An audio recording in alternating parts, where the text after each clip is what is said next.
অন্তর্নিহিত অবিকশিত শক্তির উপযুক্ত প্রকাশ, বিকাশ, উন্মেষ, উদ্বোধনের ভিতরেই মানুষের প্রকৃত মনুষ্যত্ব, বীরের প্রকৃত বীরত্ব নির্ভর করে।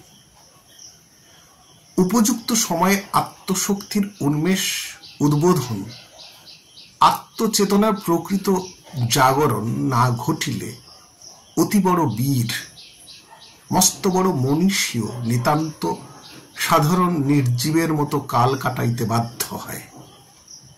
আর ঘুমন্ত আত্মশক্তি ও চেতনা জাগ্রত হইলে সাধারণ মানুষও মহাবীরত্বের পরিচয় প্রদান করিয়া সমগ্র জগৎকে বিস্মিত ও চমৎকৃত করিয়া তোলে।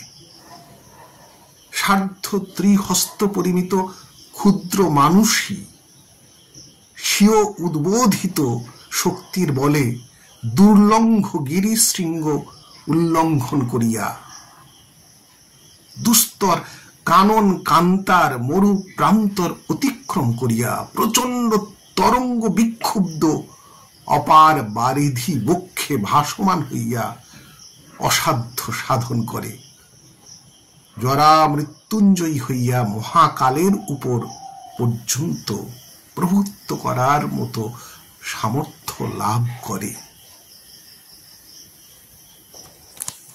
সরিষা প্রমাণ ক্ষুদ্র বীজের ভিতরে যেমন মহামহিরুহের বিরাট সম্ভাবনা আছে, তেমনি এই জরা ব্যাধি প্রপীড়িত মর মানুষের ভিতরেও অসাধ্য সাধনের অত্যন্ত শক্তি ও চির অমরত্ব লাভের বিপুল সম্ভাবনা রহিয়াছে। কুসুম কোরক যেমন দৈনন্দিন সাধনায় ধীরে ধীরে ক্রমশ নিঃশব্দে আপনার অন্তর্নিহিত সৌন্দর্য কুসুমকে বিকশিত করিয়া উপযুক্ত সময়ে সমস্ত দিকদেশ আমোদিত করিয়া তোলে, মানুষও তেমনি দৈনন্দিন জীবন সাধনা, চেষ্টা, যত্ন, উদ্যম, অধ্যবসায় দ্বারা স্বীয় অবিকশিত শক্তির বিকাশ সাধন করিয়া সমগ্র জগৎকে মহৎ ভাবে উদ্বোধিত করিতে পারে। কিন্তু মানুষ সেই বিরাট সম্ভাবনার কথা ভুলিয়া আত্মবোধ ও আত্মচেতনা হারাইয়া নির্জীবের মতো নিতান্ত সাধারণভাবে হীনভাবে জীবন ও জনম নষ্ট করিয়া ফেলিতেছে।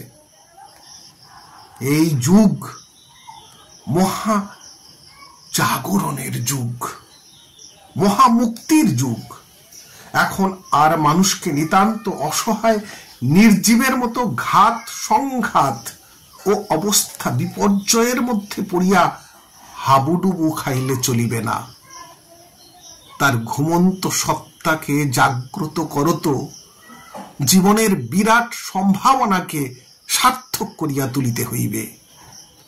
আজ চাই মানুষের সুপ্ত আত্মচেতনার পুনরুদ্বোধন, মহা জাগরণ। পাঠ করলাম আত্মশক্তির উদ্বোধনই প্রকৃত মনুষ্যত্ব।